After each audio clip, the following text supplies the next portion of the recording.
কারো ক্যান্সার দেখে যদি এই দোয়াটা আপনি বিশ্বাসের সাথে পড়েন, জীবনে কোনোদিন ক্যান্সার রোগে আক্রান্ত হবেন না। দুর্ঘটনা দেখে যদি পড়েন, ওই দুর্ঘটনা আপনাকে স্পর্শ করবে না। যে কোনো কারো বিপদ দেখে যদি কোনো বিশ্বাসী বান্দা এই দোয়া পড়ে, বিশ্বনবী বলেন লাম ইউসিবহু যালিকাল বালা, ওই বিপদ তাকে আর ধরবে না। উফিয়া মিনহু মিন যালিকাল বালা কাইনাম মা কান, সে যতদিন হায়াত পাবে কোনোদিন ওই বিপদ তাকে স্পর্শ করবে না। অনেক সময় আমরা দেখি হাসপাতালে ক্যান্সারের 3rd স্টেজে চলে গেছে, লোকটা হ্যাংলা হয়ে চিকন হয়ে হায়রে কি কষ্ট পায় দেখি না। বিষ্ণু বলে একটা দোয়া যদি কেউ অন্যের কোনো বিপদ দেখে পড়ে, ওই বিপদ তার জীবনে কখনো আসবে না। অনেক সময় হয় যে আমরা মহাসড়ক দিয়ে যখন চড়ি, দুর্ঘটনায় আইরে আল্লাহ, দুর্ঘটনায় মানুষের মাথা একদিকে দেহ আরেকদিকে, এরকম হয় না? আল্লাহ তুমি হেফাজত করো। বিশ্বনবী বলেন এই দুর্ঘটনা দেখে কেউ যদি এই দোয়াটা পড়ে, তার জীবনে সে কোনোদিন এরকম অ্যাক্সিডেন্টের সম্মুখীন হবে না।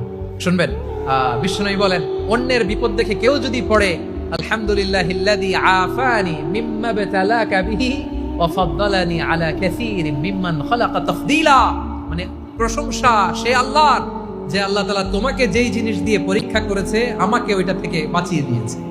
তোমাকে আল্লাহ যেই বিপদে ফেলেছে, আমাকে ওই বিপদ থেকে তিনি মুক্ত রেখেছে, আর তার অনেক সৃষ্টির উপর আমাকে তিনি প্রাধান্য দিয়েছে। সুবহানাল্লাহ পড়েন।